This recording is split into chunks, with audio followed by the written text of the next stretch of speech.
के पीछे छुपा होता है एक अनजाना सच।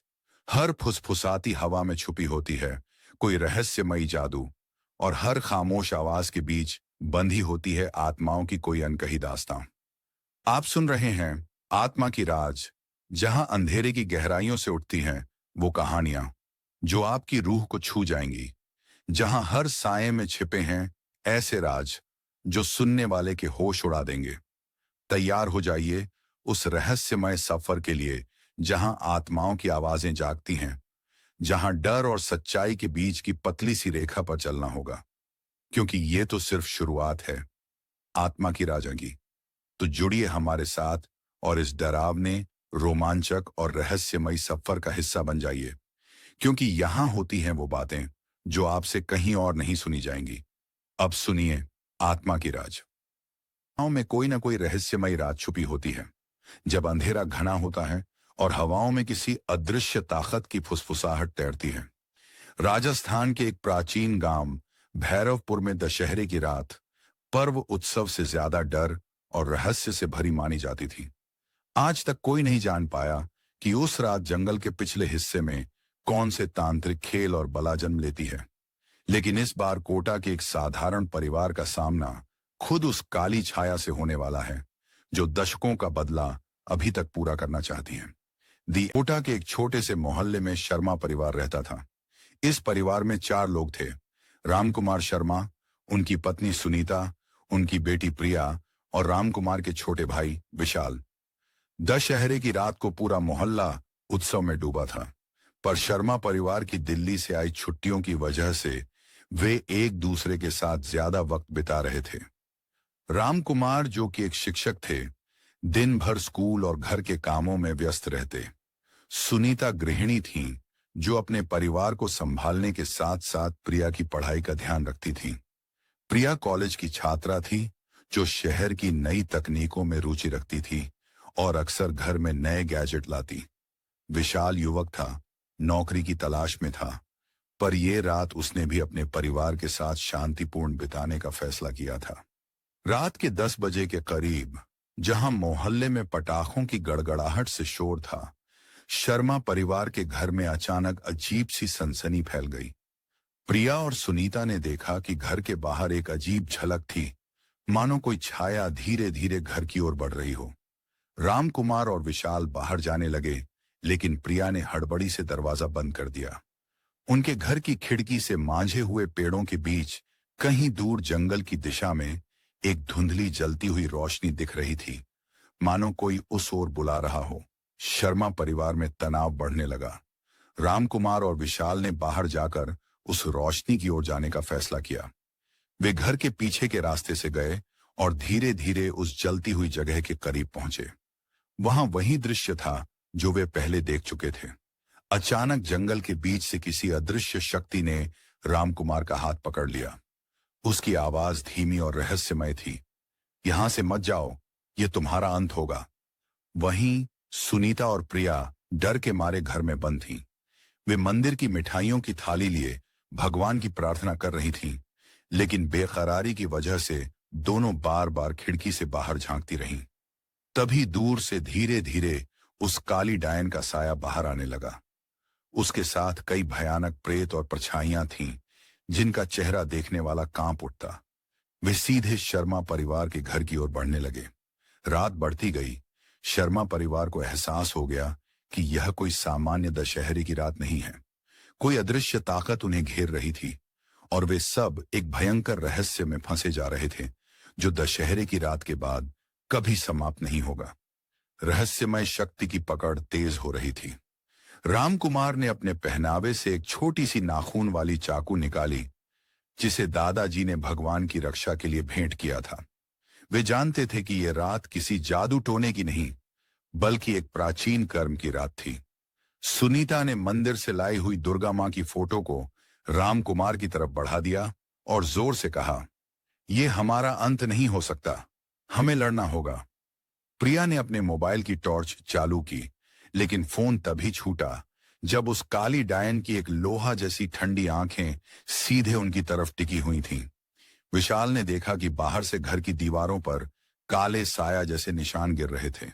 जो धीरे धीरे घर के अंदर आने की कोशिश कर रहे थे। घर में अचानक ठंडी हवा चलने लगी, दरवाजे खटकने लगे।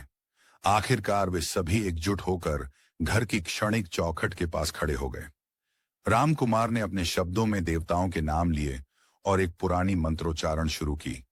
अचानक जंगल से आती हुई वह भयंकर आहट, जो पहले धीमी आवाज में थी, तेज और भयावह हो गई।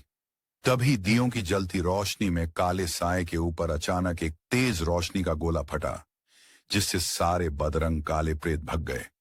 वह काली डायन जमीन पर गिर पड़ी और उसकी आवाज से पूरा जंगल गूंज उठा। मैं फिर आऊंगी। शर्मा परिवार ने पहली बार महसूस किया कि वे इस दशहरे के रहस्य को समझ पाए हैं, लेकिन यह जीत केवल एक सुराग थी, एक बड़े रहस्य की। सुबह होते ही शर्मा परिवार में अजीब बेचैनी छा गई। रात की घटनाओं ने सबको अंदर तक डरा दिया था, लेकिन सबसे ज्यादा चौंकाने वाली बात यह थी कि रामकुमार के हाथ पर कोई फटी हुई पुरानी रस्सी का निशान बन गया था, जो रात को डायन की पकड़ के समय बन गया था। प्रिया ने मोबाइल उठाकर फोटो लेनी चाही, लेकिन वह फोटो हर बार धुंधली और डरावनी आ रही थी, जैसे कैमरे के सामने कोई अदृश्य छाया हो।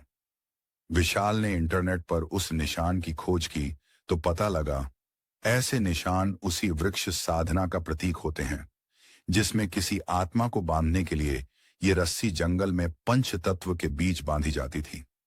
सुनीता ने महसूस किया कि उनके घर में बहुत दिनों से कोई अजनबी हवा और आवाजें महसूस हो रही थी, लेकिन कल रात के बाद सब कुछ और डरावना हो गया।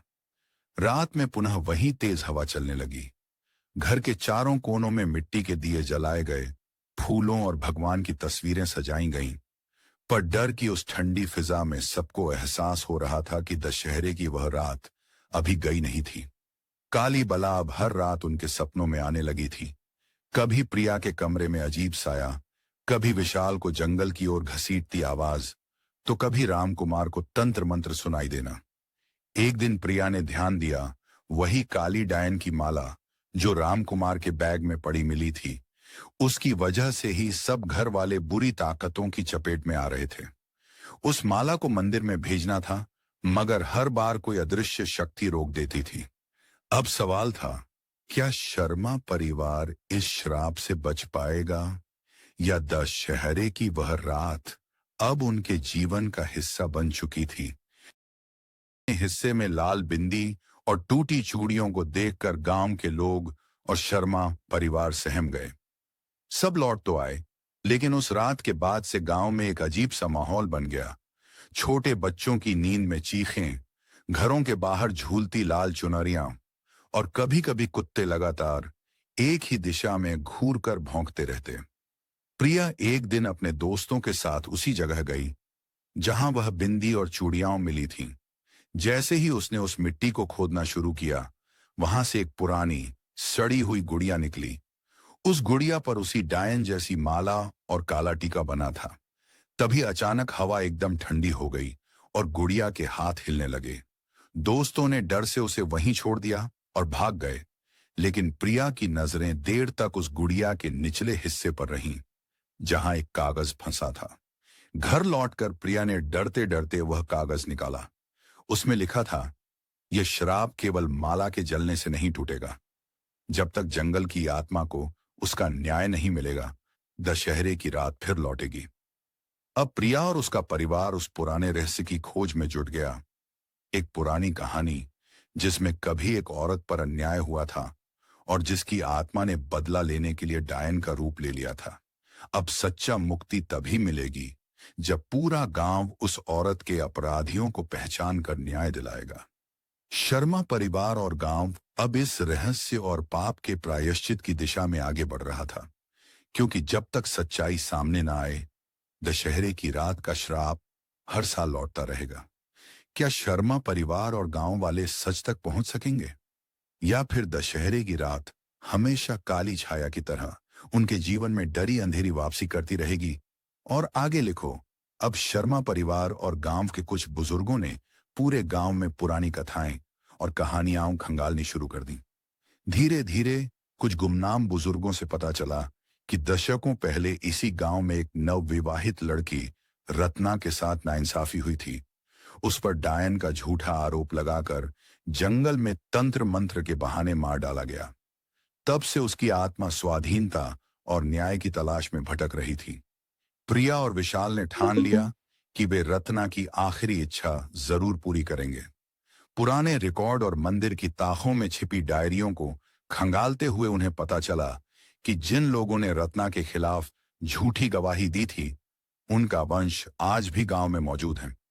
प्रिया ने गांव के बीच पनघट पर सबके सामने रत्ना की कहानी सुनानी शुरू की। गांव वालों ने भी पहली बार सच को कबूलने का साहस किया। विशाल और रामकुमार ने गांव के मंदिर में विशेष पूजा और क्षमा यज्ञ रखा, जिसमें पूरे गांव ने एक स्वर में कहा, हमने रत्ना के साथ जो किया उसके लिए माफी चाहते हैं। जैसे ही प्रायश्चित की आरती पूरी हुई, पूजा के फूल खुद ब खुद उड़कर जंगल की दिशा में जा गिरे। उस रात पहली बार दशहरे को गांव में डर नहीं, बल्कि शांति और उजाले की लहर थी। सपनों में न कोई परछाई आई, न चीख, बल्कि एक सुकून भरी स्त्री की मुस्कान प्रिया को दिखाई दी। सुबह गांव के उसी ऊंचे पीपल पर जहां रत्ना की आत्मा कैद थी, वहां लाल बिंदी और चूड़ियां अपने आप गायब हो गईं। अब दशहरे की रात डर की नहीं, बलिदान और सच की मिसाल बन गई थी। अगर और आगे विस्तार या नया रहस्य जोड़ना चाहें तो ए और ए गे लिखो। शर्मा परिवार और गांव वालों ने जब रत्ना की कहानी सबके सामने रखी और प्रायश्चित किया, तो ऐसा लगा जैसे सचमुच दशहरे की वह भयानक रात खत्म हो गई हो। परंतु जैसे जीवन में अंधकार और उजाले लगातार लड़ते रहते हैं, वैसे ही उस गांव में भी छुपा हुआ एक नया रहस्य धीरे धीरे सामने आने लगा। कई महीनों बाद प्रिया और विशाल ने ध्यान दिया कि कुछ लोगों की अजीब हरकतें बढ़ रही हैं।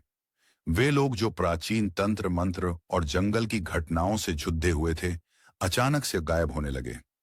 गांव में नए तरह की रहस्यमय घटनाएं होने लगीं। रात में बिना कारण जलते हुए मकान, अचानक गायब होने वाले पानी के स्रोत, और ऐसे लोग जो बिना किसी अनुमान के डीप फॉरेस्ट की ओर चले जाते। प्रिया ने बाबा बुधिराम को बुलाया। बाबा ने कहा, यह तो पहली डायन की आत्मा नहीं थी। उसके आसपास के प्रेत प्रेतनाएं और भी गहरे जाल में फंसे हैं। यह एक चेन है जो दशकों से चल रही है। एक आत्मा के मुक्ति से दूसरा शुरू हो गया। बाबा ने बताया कि जंगल में एक और पुरानी शक्ति दबी है, जो दशहरे की रात और भी ज्यादा शक्तिशाली होकर लौटती है। इसका नाम है कालरात्रि, जो अपने आगमन पर पूरी चेतना को अंधकार में डुबो देती है। अब शर्मा परिवार और पूरे गांव की जिम्मेदारी थी कि वे इस नई दुष्ट आत्मा से भी लड़ें, अन्यथा उनकी पीढ़ियां भी दशहरे की उस रात की भयावहता से बच नहीं पाएंगी। क्या कहानी में कालरात्रि का रहस्य आगे बढ़ाएं?